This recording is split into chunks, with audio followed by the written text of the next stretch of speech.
जय हिंद दोस्तों। आज से मैं एक सीरीज चालू कर रहा हूँ जिसमें हम एमपीएसआई के मुख्य परीक्षा मेंस का पेपर फर्स्ट का जो खंड आ है, जिसमें हिस्ट्री और भारतीय समाज दिया, उसमें भारतीय समाज का जितना भी सिलेबस, जितने भी तुमने टॉपिक मेंशन किए हैं, 6-7 टॉपिक, उस सब की एक सीरीज आएगी। डिटेल्ड स्टडी यहाँ पे करवाई जाएगी। तो सबसे पहले तो ये स्पेशली एमपीएसआई के मेंस के लिए डेडिकेटेड है। तो चलिए सबसे पहले हम देख लेते हैं कि हमारे उस भारतीय समाज में कौन कौन से टॉपिक दिए हुए हैं जिसको हमें पढ़ना है। तो ठीक है। तो पहले भारतीय समाज, तो देखिए उसमें लिखा हुआ है कि भारतीय समाज की मुख्य विशेषताएं, ठीक है, मतलब जो जो भारतीय समाज की विशेषताएं हैं पहले से लेके अभी तक की हमको सारी बतानी है। उसके बाद है भारतीय समाज में विविधताएं, भाई बहुत विविधता है, धर्म के आधार पर विविधता है, जाति के आधार पर विविधता है और कई सारी विविधता है जिसे हम डिटेल टॉपिक में स्टडी करेंगे। उसके बाद है महिला एवं महिला संगठन की भूमिका। तो भाई प्रारंभ से लेकर के, प्राचीन काल से लेकर के आज तक की महिलाओं को पहले जैसे निम्न स्थिति थी, फिर धीरे धीरे उनको सुविधाएं अवसर प्रदान किया गया और आज जो कि महिला पुरुषों के बराबर उनका दर्जा है, तो वो उनकी क्या भूमिका रही है और उनको उनके अपलिफ्टमेंट के लिए, उत्थान के लिए महिला संगठनों ने किस प्रकार कार्य किया, ये हम इस टॉपिक में डिटेल पढ़ेंगे। फिर है जनसंख्या संबंधी मुद्दे। अब जनसंख्या संबंधी मुद्दे इसलिए जोड़ा गया है जैसे कि आज को आपको मालूम है कि आजकल जनजाति गणना को लेकर के बहुत सारा विवाद उठा हुआ है। तो जितने भी मतलब निम्न वर्ग के लोग हैं या जैसे कई विभिन्न जातियां हैं, उसके उत्थान के लिए कार्यक्रम बनाने के लिए, इसलिए ये टॉपिक इसमें जोड़ा गया। उसके बाद है गरीबी एवं विकास संबंधी मुद्दे। तो ये गरीबी तो आप जानते हैं कि लगभग 30% भारत की जनसंख्या गरीबी रेखा के नीचे है। तो गरीबी के लिए कौन कौन से कार्यक्रम उठाए गए, चलाए गए, और एक गरीबी गरीबी से देश का मतलब गरीबी को बढ़ाने के लिए सरकार कौन कौन से विकास कार्यक्रम लाई जिससे देश प्रगति कर सके, तो ऐसे संबंधी जितने भी प्रोग्राम हैं हम इसमें पढ़ेंगे। उसके बाद है शहरीकरण और समस्याएं व इनको उपचार। तो देखिए शहरीकरण आज मतलब आधुनिक समाज का शहरीकरण एक बहुत इंपॉर्टेंट टॉपिक बना हुआ। क्यों? क्योंकि अनियमित शहरीकरण या फिर अनियोजित शहरीकरण ये प्रमुख समस्याएं हैं। कहीं भी रोड बना दी जाती, कोई प्लांट नहीं है, तो इसमें उसकी उससे शहरीकरण अनियमित होने से क्या क्या समस्याएं आ रही हैं और उसके निदान, उसको उपचार के लिए कौन कौन सी व्यवस्थाएं, कौन कौन सी योजनाएं चलाई चलाई गई हैं, अमृत हो गई, जो भी है सारी हम इसमें पढ़ेंगे। फिर है भारतीय समाज का वैश्वीकरण, भारतीय समाज पर वैश्वीकरण का प्रभाव। तो अब आप मालूम है कि 1991 के बाद जैसे जैसे वैश्वीकरण आता गया, तो आप परिवर्तन देख लीजिए कि आज पूरा विश्व एक एक इंटीग्रेटेड हो गया, एकीकृत हो गया है। एक देश का प्रभाव दूसरे देश की अर्थव्यवस्था, समाज पर पड़ रहा है। हमारा समाज ही आधुनिकता की ओर बढ़ता जा रहा है, पाश्चात्य संस्कृति से बहुत ज़्यादा प्रभावित होता जा रहा है। तो ये वाला जितना भी एस्पेक्ट है हम सब इसमें देखेंगे। तो चलिए आगे बढ़ते हैं। तो देखिए जो हमारा पहला टॉपिक है, यह है भारतीय समाज की विशेषताएं। तो चलिए इसको हम उठाते हैं। तो पहला जो हमारा भारतीय समाज समाज की विशेषताएं हैं, उसमें मुख्य विशेषताएं कौन कौन सी है। तो देखिए सबसे पहले भारतीय समाज की विशेषताएं पढ़ने से पहले हमें ये जानना पड़ेगा कि भारतीय समाज है क्या। तो पहली बात है, भारतीय समाज मतलब भारतीयों का समाज, मतलब भारतीयों, ऐसा समाज जो भारतीयों से मिलके बना है। ठीक है। तो अब आप ये बताइए कि भारतीय समाज क्या आज आज का समाज जो है ये भारतीय समाज है? आज़ादी के पहले का भारतीय समाज क्या? 2000 साल पहले भी जो समाज था वो भी भारतीय समाज था? भाई भारत तो सनातन काल से चला आ रहा है, मतलब कि सनातन काल से लेकर के आज तक का जो समाज है ये पूरा भारतीय समाज कहलाता है। तो अगर हम इसे डिवाइड करें, अगर इसके हम भाग करें, तो हम देखेंगे कि भारतीय समाज के मुख्यतः 3 भाग हो सकते हैं। कैसे? एक है परंपरागत भारतीय समाज, जो प्राचीन काल हो गया, मध्यकालीन मध्यकालीन मतलब भारत हो गया, ये आपका परंपरागत भारतीय समाज है। परंपराओं में चला आ रहा था, मान्यताओं पे चला आ रहा था, सती प्रथा, बाल विवाह, जो भी स्थापित मान्यताएं थी उसका रूढ़ मतलब बहुत क्रूरता से मतलब फॉलो किया जाता था। तो ये हो गया आपका परंपरागत भारतीय समाज। उसके बाद है समकालीन या आधुनिक भारतीय समाज। अब आपको मालूम है अंग्रेजों के आगमन या भारत भारत का जैसे यूरोपीय संस्कृति से संपर्क बढ़ा, वैसे वैसे परिवर्तन शुरू हो गया। और आज़ादी के जस्ट पहले तक भारतीय समाज बहुत हद तक पश्चिमीकरण की ओर अपने आप को झुका लिया था। तो ये हो गया आपका आधुनिक। तो हम देखेंगे कि भाई मतलब कि परंपरागत भारतीय समाज से आपके आधुनिक भारतीय समाज में परिवर्तन कैसे हुआ, फिर कौन कौन से तत्व इसको परिवर्तित किए, फिर भारतीय मतलब आधुनिक भारतीय समाज की कौन कौन सी विशेषताएं हैं, क्योंकि ये जो मुख्य विशेषता है इसमें ये टॉपिक टूटेगा। उसके बाद है वैश्वीकरण के बाद भारत। तो भाई 1991 के बाद जैसे ही आर्थिक सुधार हुआ, वैश्वीकरण हुआ, उसके बाद जो आपका अंग्रेजों के समय का भारतीय समाज था उसमें फिर तीव्रता से परिवर्तन हुआ। आज आधुनिकीकरण का, संचार क्रांति का दौर है, और मशीनीकरण बहुत तेजी से हो रहा है, संपर्क बहुत तेजी से बढ़ रहा है। तो ये हम इसको तीन, मतलब भारतीय समाज को मुख्यतः तीन, इस तरह तीन भागों में तोड़ा जा सकता है।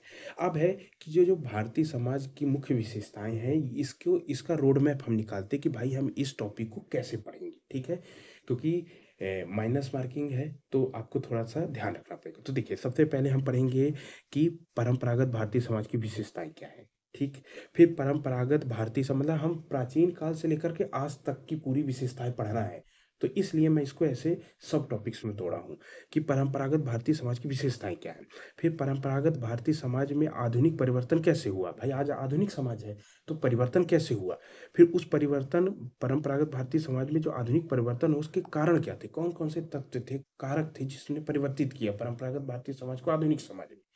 उसके बाद है कि आधुनिक समाज में परिवर्तित हो तो भाई आधुनिक समाज के लक्षण क्या है, भाई परंपरागत भारतीय समाज आधुनिक भारतीय समाज से कैसे अलग है, दोनों के तत्व विशेषताएं अलग होंगी, तो वो यहाँ पढ़ेंगे। फिर भाई वैश्विक, अब जैसे आज जैसे आपका एक टॉपिक ही है कि वैश्वीकरण का भारतीय समाज पर प्रभाव, तो भाई वैश्वीकरण की क्या विशेषताएं हैं कि उस विशेषताओं ने भारतीय समाज की विभिन्न एस्पेक्ट, बहुत पक्षों को प्रभावित किया। वही ना हो गया कि वैश्वीकरण का भारतीय समाज पर प्रभाव, तो किस तरह पर प्रभावित किया, तो हम ये उसके भी विशेषता है, और भारतीय समाज को किस तरह प्रभावित किया है, उसका क्या प्रभाव पड़ा है, सकारात्मक नकारात्मक दोनों हम इसमें पढ़ेंगे। तो चलिए आगे बढ़ते हैं।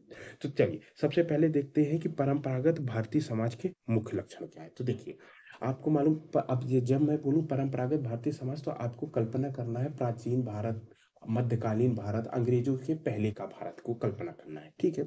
तो देखिए, अब जब बात आती है परंपरागत भारतीय समाज की, तो आपको मालूम है कि जो परंपरागत भारतीय समाज हो या भारतीय समाज हो या कोई भी समाज हो पूरे विश्व का, हर समाज में अपने मूल्य अलग अलग होते हैं। हर समाज के मूल्य अलग अलग होते हैं। भारत के मूल्य अलग थे, पश्चिमी पश्चिमी देशों के मूल्य अलग थे। अब कोई बोले मूल्य क्या होता है, तो भाई मूल्य समाज द्वारा मान्यता प्राप्त लक्ष्य होते हैं या आदर्श होते हैं। समाज ने आदर्श बना दिया कि भाई आपको हिंसा नहीं करनी है, आपको मिलजुल करके रहना है, भाईचारे के साथ रहना है, ईमानदारी रखनी है, समाज में शांति व्यवस्था बना के रखनी है। तो ये भाई समाज के मूल्य हो गए, ठीक है ना। तो ये मूल्य अलग अलग होते हैं, हर जगह अलग अलग होते हैं। अब यही मूल्य आगे चल करके ये सामाजिक मानदंड बन जाता है। सामाजिक मानदंड का मतलब होता है कि समाज द्वारा मान्यता प्राप्त व्यवहार या कोई तरीका, कि भाई आप आगे चल करके, भाई उसने व्यवस्था बना दी कि आपको, जैसे मैं आगे बताऊंगा कि आपको पुरुषार्थ करना है, तो ये एक सामाजिक मानदंड हो गया। आपको आश्रम व्यवस्था में जाना, तो ये एक सामाजिक मानदंड हो गया कि समाज ने आपके विवाह व्यवस्था ला दी, संयुक्त परिवार व्यवस्था ला दी, तो मतलब उसने एक व्यवहार करने का तरीका बता दिया कि ऐसे ऐसे आपको करना है। अब जब आगे बढ़ा तो आपको मालूम है कि समाज के जो मूल्य हो या मानदंड हो, ये कभी सापेक्ष नहीं होते, किसी के सापेक्ष नहीं होते। हर समाज गतिशील होता है, परिवर्तनशील होता है, अपने समय के साथ परिवर्तनशील होता है, उसके लोगों के साथ परिवर्तनशील होता है, प्रकृति के साथ परिवर्तनशील होता है, क्रियाकलापों के अनुसार परिवर्तनशील होता है। तो कोई भी समाज स्थिर नहीं होता, गतिशील होता है, ठीक है। तो अब आगे देखते हैं कि जैसे मान लीजिए कि परंपरागत भारतीय समाज था, तो भाई सबसे पहले परंपरागत भारतीय समाज में मूल्य क्या क्या थे। मैंने आपको जैसे मूल्य बताया, मूल्य क्या है, आदर्श है, लक्ष्य है। तो अब देखिए परंपरागत भारतीय समाज के मूल्य क्या क्या है। तो आपको मालूम है कि परंपरागत भारतीय समाज सबसे पहले तो धर्म प्रधान था। धर्म प्रधान समाज था, मतलब कि समाज का समाज धर्म प्रधान था, कि समाज के हर पक्ष धर्म से जोड़े जाते थे। समाज के हर कार्य धर्म के द्वारा किए जाते थे। मतलब कि धर्म मुख्य था। धर्म मतलब कि आप ऐसे कह सकते हैं कि एक नैतिक नियम, यहाँ पे धर्म से संबंधित नैतिक नियम, एक व्यवस्था है, करने का तरीका है। तो धर्म आधारित समाज था। जैसे जैसे जैसे मान लीजिए कि समूह ने मिलकर के अपने धर्म नैतिक नियम बना दिए, अब उसी के अनुसार हर व्यक्ति को चलना है। कोई मतलब व्यक्तिगत किसी की इच्छा नहीं होती थी, धर्म के अनुसार ही चलते थे। उसके बाद क्या था, ईश्वर केंद्रित। ईश्वर केंद्रित ईश्वर केंद्रीय समाज था। ईश्वर केंद्रीय समाज का मतलब होता है कि ईश्वर पर आधारित समाज था। अब ये समाज की एक व्यवस्था होती है, या भारतीय समाज में था कि भारतीय समाज कुछ अलौकिक शक्तियों पर भरोसा विश्वास करता था, या अक्सर अधिकतर समाजों में ऐसा था, कुछ अलौकिक शक्ति जैसे जैसे आज तो तर्क है, विज्ञान है, हम होने वाली घटनाओं के पीछे कारण जान सकते थे, लेकिन पुरानी व्यवस्था थी। अब वर्षा कैसे होती है, अब इसका कारण नहीं पता, तो हम मान लिए कि इंद्रदेव वर्षा कराते हैं। भाई हवा कैसे चलती है, कारण नहीं पता, तो हमने कहा वरुण देवता चलाते हैं। तो भाई जिसके पीछे का हम कारण नहीं जान पाए, उसको हम ईश्वर से जोड़ देते थे कि भाई वो भगवान करा रहा है, या कोई एक अलौकिक शक्ति है वो करवा रही है। तो ईश्वर केंद्रीय समाज हो जाता था, और ईश्वर पर पुख्ता भरोसा था, उसी के अनुसार मान्यताएं बनाई जाती थी। ठीक है। उसके बाद और आगे मूल्य दें, तो सोपानी व्यवस्था था। सोपानिक व्यवस्था थी। अब सोपानिक व्यवस्था का मतलब था कि समाज में मतलब सोपान व्यवस्था था, ऊपर मतलब मतलब कि उच्च था, उसके निम्न एक व्यवस्था कायम की गई थी। हालांकि यह समानता पर प्रारंभिक स्तर पर असमानता पर आधारित नहीं थी। जैसे कि सोपानिक स्तर में देखें तो जैसे गुरु शिष्य परंपरा चलती थी कि भाई गुरु होगा, गुरु से नीचे शिष्य होगा, उसकी आज्ञा का पालन करेगा, उसका सम्मान करेगा। एक दूसरा जैसे पति पत्नी की एक व्यवस्था थी कि भाई पति का को उच्च दर्जा दिया जाता था प्रारंभिक समाज में, पत्नी को निम्न दर्जा दिया जाता था। ये सोपानी व्यवस्था। या फिर और देखें तो राजा और प्रजा की व्यवस्था थी कि भाई राजा ऊपर होता था, प्रजा नीचे होती थी, उसको देवता समान देवतुल्य मानती थी, दैवी सिद्धांत चलता था। तो ये सोपानी व्यवस्था होती थी। फिर पराधीनता समाज था। पराधीन का मतलब होता था कि जो जो मतलब जैसे मान लीजिए कि परिवार व्यवस्था हुई, तो जो भाई जो मुखिया कह दिया उसी के अधीन चलते थे, मतलब व्यक्तिगत स्वतंत्रताएं लगभग ना के बराबर थी। ठीक है। उसके बाद है सामूहिकता। सामूहिकता थी। सामूहिकता ये मतलब है कि सब समूह में रहते थे, मतलब कि कोई जैसे आजकल शहरों में देख लीजिए, मेट्रोपॉलिटन सिटी में लोग मल्टी मल्टी बिल्डिंगों बड़ी बड़ी बिल्डिंगों में रहते हैं, एक पड़ोसी अपने दूसरे पड़ोसी को नहीं जानता, ऐसा आज था।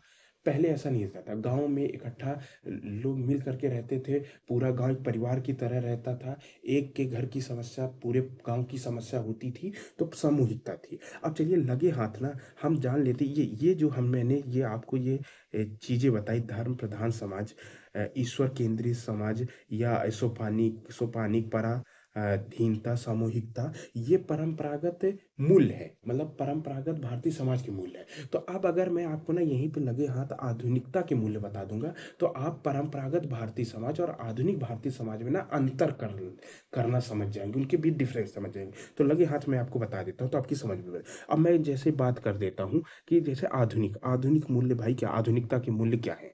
आधुनिक जैसे हम कहते थे परंपरागत भारतीय समाज, आधुनिक भारतीय समाज, तो भाई अलग है ना, तो कैसे है, तो देखिए जैसे मैंने आपको बताया कि धर्म आधारित समाज था, तो लेकिन अब आधुनिक समाज धर्म आधारित समाज नहीं है, ये तर्क और विज्ञान पर आधारित समाज है। भाई लोग तर्क लगाते हैं कि वर्षा कैसे हुई, लोग कारण जानते हैं कि भाई मानसून आता है, ये व्यवस्था या पवनी कैसे चलती, तो लोग तर्क लगाते हैं, ज्ञान अध्ययन होता है व्यवस्था। तो ये आधुनिक समाज है, ये तर्क और विज्ञान पर आधारित। दूसरा जैसे मैंने वहां पे आपको बताया कि ईश्वर केंद्रीय समाज था, भाई आज ईश्वर केंद्रीय समाज नहीं है, आज मानव केंद्रीय समाज है। मानव केंद्रीय समाज यानी लोगों के अंदर मतलब कि व्यक्तिवादिता बढ़ गई है, लोग अपने आप को ज्यादा उच्च समझने लगे हैं, ईश्वर के अस्तित्व पर भी लोगों का एक संदेह हो गया है। मानव केंद्रित मतलब कि लोग भौतिकता से जुड़ गए हैं, व्यक्तिवादिता बढ़ गई है, तो ये हो गया। फिर जैसे वहां पे मैंने आपको बताया कि सोपानिकता पराधीनता और आधारित मूल्य था, सामूहिकता था, लेकिन अभी क्या है,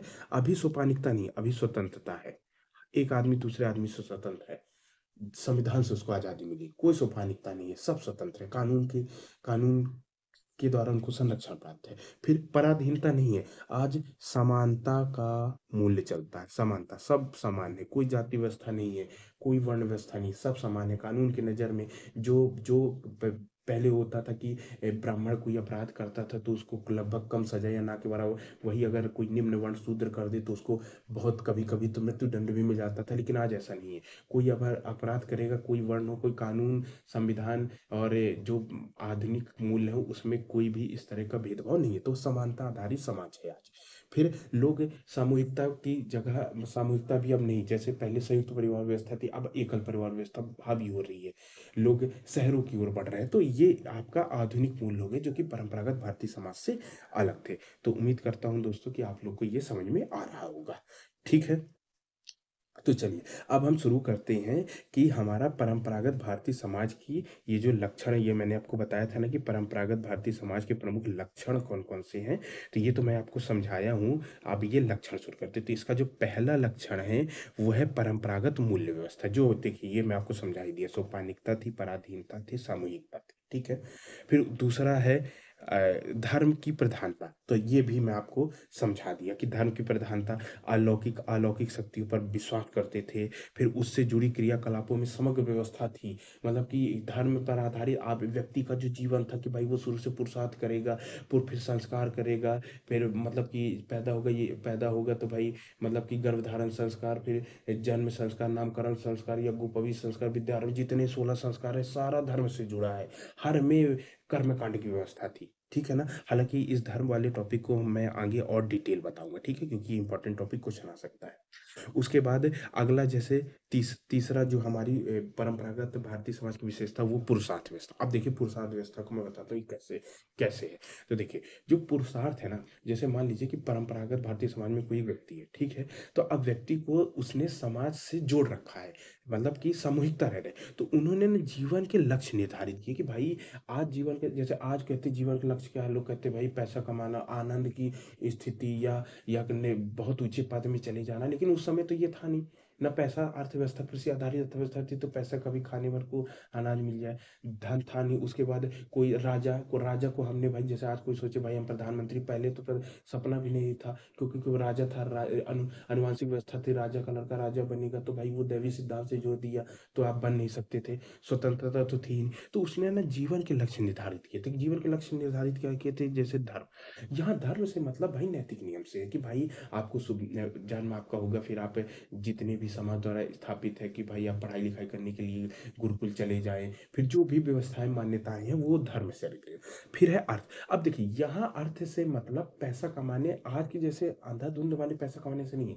अर्थ का मतलब है कि आप कृषि कार्य करने लगे, या कोई किसी का कोई मान लीजिए पारंपरिक पेशा है, कोई लोहारगिरी करता है, कोई कुम्हारगिरी करता है, मतलब कि एक तरह से आप ऐसे समझिए कि अर्थ से संबंध है कि जीवन यापन करने जीवन यापन करने के लिए किया जाने वाला कार्य से संबंध अर्थ से है। ठीक है? अब जैसे कि भाई आप मान लीजिए कि कोई, मैं वैश्य हूँ, मान लीजिए मैं कृषि कार्य करता हूँ, अब मैंने अपने घर को यज्ञ करवाया, तो अब भाई अब यज्ञ करवाने वाले जो पंडित हैं उनको हमने अर्थ के रूप में भाई अनाज वगैरह दे दिया, तो ये यहाँ अर्थ से। फिर है आगे काम का संबंध है भाई, मतलब कि संतानोत्पत्ति से, कि भाई आपका विवाह हो जाए, आप संतान की उत्पत्ति कर रहे, आप जनसंख्या आगे बढ़े। और क्या है ना, ये विवाह व्यवस्था जो है ना, ये पुरुषार्थ में जो कर्म है ना, ये ये जो काम है ना, विवाह में जो काम है ना, ये काम ही काम व्यवस्था से, काम के लिए विवाह संस्था की स्थापना की गई। और विवाह ने ही फिर धर्म, अर्थ और मोक्ष वाला रास्ता खोला। कैसे? जैसे मान लीजिए कि दो दंपत्ति विवाह हुए, दो लोगों का विवाह। अब भाई विवाह हुए, संतान उत्पत्ति, अब संतान उत्पत्ति वो उसको नैतिक काम सिखाएगा, फिर वो गुरुकुल भेजेगा विद्या कारण, फिर वो अर्थ से जुड़ेगा। ठीक है? उसके बाद फिर उसका विवाह हो जाएगा। तो ये ना एक, मतलब कि समाज में एक व्यवस्था कायम करने के लिए एक संस्था की स्थापना की गई थी, जो कि काम से उत्पत्ति होती थी। क्योंकि अगर काम को विवाह के तरीके से नैतिक नहीं बनाया जाएगा, तो उस समाज में अराजकता फैल जाएगी, कि कोई कोई किसी की, मतलब ऐसे समझ लीजिए कि हर व्यक्ति स्वतंत्र हो जाएगा, कोई किसी के साथ संबंध स्थापित कर रहा है। ये वाली स्थिति को रोकने के लिए पुरुषार्थ के तहत जीवन का लक्ष्य बनाया गया। फिर है मोक्ष। मोक्ष का मतलब है कि जैसे आप समझ लीजिए कि समाज कल्याण के लिए कार्य करना, और मान लीजिए कि जंगलों में जाकर के, ये पहले पहले स्थापित मान्यताएं थी, उस हिसाब से बता रहा हूँ। ठीक है? तो यहाँ पे आपको धर्म, अर्थ, काम और मोक्ष जो कि अंतिम लक्ष्य था, ये आपको लगभग समझ में आ गया होगा। उसके बाद देखिए, यहाँ पे लिखा है कि अर्थ काम को धर्म के अनुसार करके मोक्ष प्राप्त करना है। मतलब कि जो आपका अर्थ करे, काम करे, मतलब अर्थ यानी कोई भी आर्थिक क्रिया करे, संतानोत्पत्ति करे, ये धर्म के अनुसार होना चाहिए, नैतिक नियमों के अनुसार होना चाहिए। तभी चल के आपको आगे मोक्ष की प्राप्ति हो सकती है। अब मोक्ष के डेफिनेशन को लेकर के बहुत अलग अलग मतैक्य नहीं है, लोग अलग अलग लोगों की परिभाषाएं हैं, पर आगे चल के हम इसको देखेंगे। चलिए, तो अगली जो अगली जो इसकी प्रमुख विशेषता है परंपरागत भारतीय, वो है ऋण यज्ञ का सिद्धांत। अब देखिए, ऋण क्या है? अब आपसे मैंने बताया, आपको जीवन के लक्ष्य पुरुषार्थ है। आप पुरुषार्थ नहीं करेंगे तो आप पर ऋण चढ़ जाएगा, और उस ऋण को उतारने के लिए आपको यज्ञ करना पड़ेगा। मतलब कि यज्ञ क्या है? तो ऋण से मुक्त होने की क्रियाकलाप है। जैसे आपसे कोई अपराध हो गया, भाई आप यज्ञ करिए। मैं परंपरागत भारतीय समाज की बात बता रहा हूँ। आपसे कोई अपराध हो गया, आप यज्ञ करिए, अपराध से आपको मुक्ति मिल जाएगी।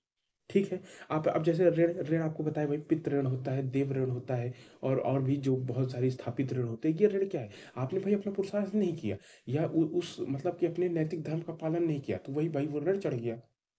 ठीक है ना? तो आपको ये समझ में आ गया होगा। तो मतलब एक तरह से आप ये समझिए कि ऋण को चुकाने हेतु, जब आप ऋण को चुकाएंगे तभी फिर आपको आगे चल करके मोक्ष प्राप्त होगा। ठीक है? उम्मीद करता हूँ दोस्तों आप लोग को समझ में आ रहा होगा। तो ये आपका ऋण। अब अगली जो विशेषता है वो है कर्म एवं पुनर्जन्म का सवाल। अब जैसे देखिए, कर्म पुनर्जन्म है क्या? देखिए, अब मान लीजिए कि कोई व्यक्ति है जो परंपरागत भारतीय समाज में है, जिसने नैतिक मतलब धर्म के अनुसार, जो पुरुषार्थ के अनुसार कार्य नहीं किया, तो भाई अब उसको समाज कह देगा कि ये भाई पापी व्यक्ति है। ठीक है? तो अब पापी व्यक्ति के लिए क्या क्या उसको फिर कहेगा कि भाई आपने बहुत पाप किया, आपके ऊपर संचित कर्म हो गए हैं।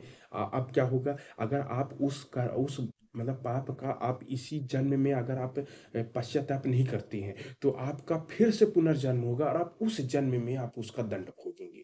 तो मतलब एक तरह से ना आप ये समझिए कि कर्म क्या है? कर्म को ना ये कहता है कि जो अधर्म के तरीके से आपने जो काम किया, जैसे कि मान लीजिए आपने संतान उत्पत्ति या अर्थ मतलब कि जो भी पुरुषार्थ अधर्म के तरीके से किया, उसको रोकने के लिए कर्म व्यवस्था लाई गई है। और अगर आप नहीं रोकते हैं तो फिर आपको दंड के रूप में पुनर्जन्म मिलता है। आप समझ रहे हैं? मतलब कि एक तरह से ये ना, ये अधर्म को रोकने के लिए, अराजकता को रोकने के लिए समाज में एक, जैसे नहीं कहते कि मतलब कि अपराध के लिए एक दंड व्यवस्था स्वरूप इसे स्थापित किया गया था। उम्मीद करता हूँ दोस्तों मैं आपको समझाने में सफल हो पा रहा हूँ। ठीक है? तो ये हो गया आपका। तो कर्म का जो संबंध था वो अर्थ और काम से था, और ये पुनर्जन्म मैंने आपको बता ही दिया कि आप इस जन्म में अगर पाप करते हैं, अगर उसका पश्चाताप दंड भोग नहीं काटते, तो अगला जन्म होगा और उसमें आप फिर दंड भोगेंगे। उसके बाद है संस्कार। तो देखिए, संस्कार क्या है? तो देखिए, संस्कार एक कर्म कांड है। ठीक है ना? जिसके द्वारा व्यक्ति अपनी नई जिम्मेदारियों को धारण करता है। आपको मालूम है कि 16 संस्कार होते हैं भाई। 16 संस्कार होते हैं जन्म से लेकर के और अंतिम संस्कार तक। हर संस्कार में व्यक्ति क्या करता है? हर अपनी एक जिम्मेदारी धारण करता है। जैसे मान लीजिए कि उस गर्भधारण संस्कार उसकी जिम्मेदारी आ गई, फिर नामकरण संस्कार हो गया, गोपवित संस्कार हो गया, फिर विद्या आरंभ संस्कार हो गया, फिर विद्या पढ़ाई लिखाई कर रहा है, फिर मान लीजिए विवाह संस्कार हो गया। विवाह संस्कार आखिरी में आता है, मतलब कि लगभग 15 के आसपास आता है। तो फिर लास्ट में आपका अंतिम संस्कार। तो ये क्या है? ये आपको जिम्मेदारी देने के लिए एक व्यवस्था स्थापित की गई है संस्कार के तौर पे। उसके बाद उसके बाद आगे है आश्रम व्यवस्था। तो देखिए, आश्रम व्यवस्था क्या है? आश्रम व्यवस्था देखिए, आश्रम व्यवस्था आपको मालूम है कि मतलब पुराने परंपरागत भारतीय समाज में आश्रम व्यवस्था को 4 वर्गों मतलब 4 भाग में तोड़ा गया था। ये आश्रम व्यवस्था से तात्पर्य एक सरल शब्दों में देखें तो ये कहता है कि भाई आपको ना कोई भी काम किस उम्र में करना है, इसका नियम है। आश्रम क्या है? कोई भी काम आप किस उम्र में करेंगे, ये इसका नियम है। जैसे कि जब ब्रह्मचर्य हो गया, तो ब्रह्मचर्य का अगर मोटे तौर पे अगर इसका समय देखें तो ये 0 से 25 वर्ष तक होता था। ठीक है? अब इसमें वो बोलता है कि भाई आपको धर्म कम करना है, धर्म यानी नैतिक शिक्षा प्राप्त करनी है। ठीक है? आपको ज्ञान अर्जन करना है। ये आपका ब्रह्मचर्य वाले समय में किया जाएगा। फिर जब आप विवाह हो जाएगा, आप गृहस्थ में चले जाएँगे, तो फिर आपको मतलब आर्थिक क्रिया करना है, पैसा रुपए कमाना है। काम मतलब संतान उत्पत्ति करना। उसके अलावा भाई सांसारिक जो भी सांसारिक दायित्व है, जैसे कि मान लीजिए धर्म कर्म का कोई है, यज्ञ यज्ञ वगैरह है या कुछ भी ऐसा है, उसको आपको पूरा करना है। तो ये गृहस्थ हो गया। फिर आगे और इसका समय कितना माना गया है? लगभग 25 से 50 वर्ष। उसके बाद अगला है आपका वानप्रस्थ। वानप्रस्थ इसका समय 50 से 75। इसमें क्या है, ये भाई ये ना ट्रांजिशन एरिया होता है। कैसे, जैसे कि भाई आप अब जैसे जब आप वानप्रस्थ में गए तो आपका जो पुत्र है वो गृहस्थ में चला गया। तो ये आप एक तरह से ना अपने पुत्र को गृहस्थ की ट्रेनिंग भी दे रहे हैं कि भाई आपको कैसे अपने सांसारिक दायित्व को पूरा करना है। और साथ में आप अगला, जैसे अगला है संन्यास, तो ये 75 से 100 है। तो इसमें आप क्या है ना, ये सामाजिक कार्य करेंगे, सामाजिक कल्याण, जैसे संन्यास, संन्यास में क्या है, ये आप सामाजिक सामाजिक कल्याण का कार्य करेंगे। ठीक है, तो सामाजिक कल्याण का कार्य करेंगे तो उसकी जो मतलब कि ट्रेनिंग वगैरह लेना है, ये आपको ये वानप्रस्थ में। इसमें क्या करता है आदमी, अधिकतर ना अब गृहस्थ अपने घर को छोड़ करके एकांत एरिया, जैसे गांव में, जंगलों में तो नहीं जाता, मतलब गांव में कोई जैसे खेत है, अरहरी है, तो वहां पे झोपड़ी बना करके रहने लगता है। तो ये वानप्रस्थ में ऐसा किया जाता है। ठीक है, चलिए नेक्स्ट आगे आगे चलते हैं दोस्तों। अब आगे है वर्ण व्यवस्था।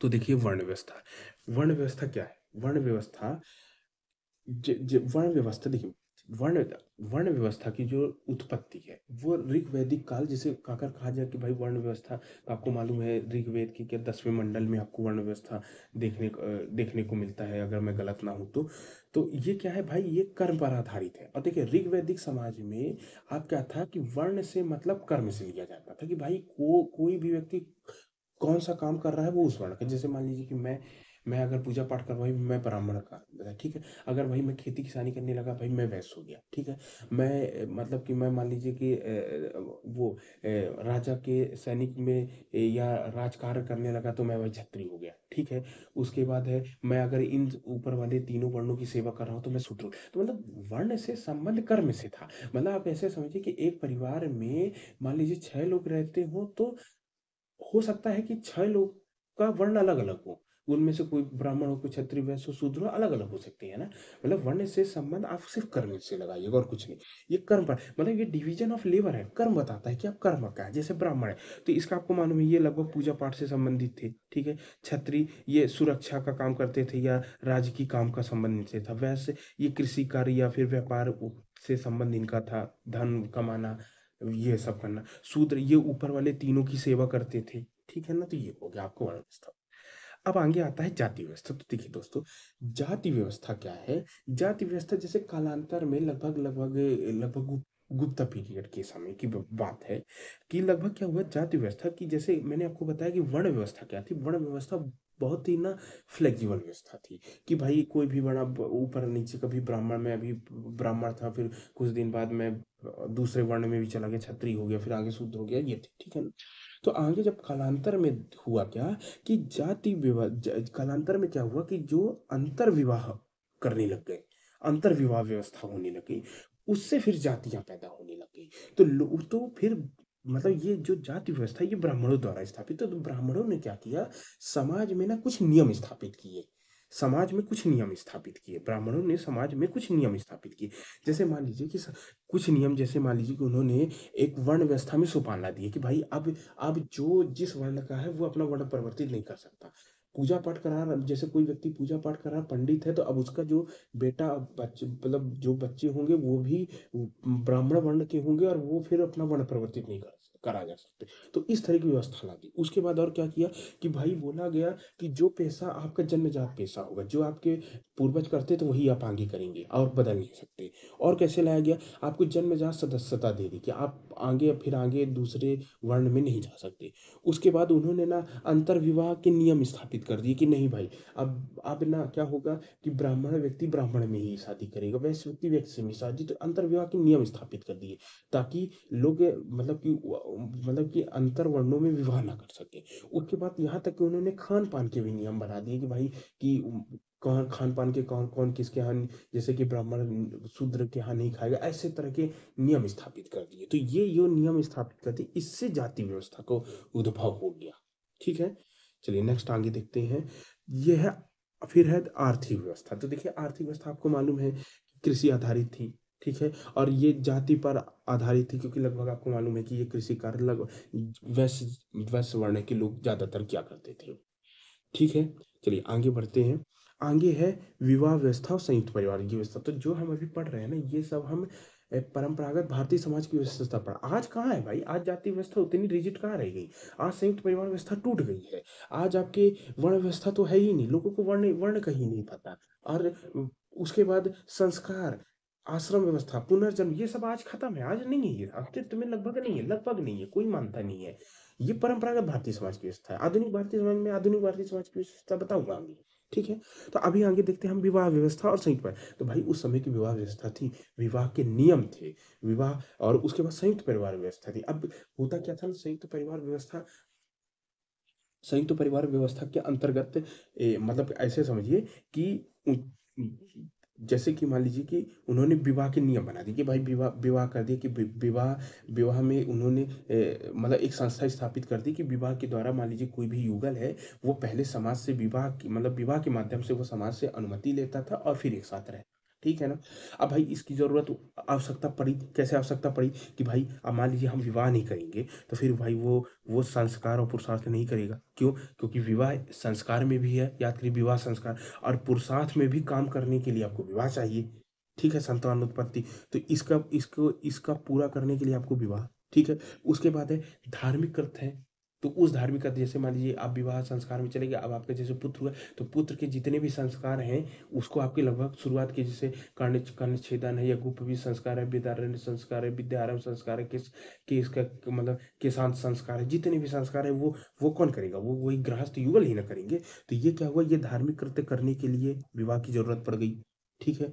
उसके बाद है, उसके बाद इन्होंने ना विवाह को इससे भी जोड़ दिया कि मुक्ति हेतु मुखाग्नि, जैसे मान लीजिए कि आप विवाह करेंगे और आपका अगर बेटा नहीं हुआ, तो भाई आपको मोक्ष ही नहीं मिलेगा। क्यों? क्योंकि क्योंकि मुखाग्नि देने का सिर्फ जो जिम्मेदारी दी गई वो पुत्र को दी गई है, कि भाई मरने के बाद पुत्र अपने पिता को आग देगा और उसी के बाद ही उसको मोक्ष मिलेगा, ये स्थापित कर दिया गया था पहले ही। ठीक है।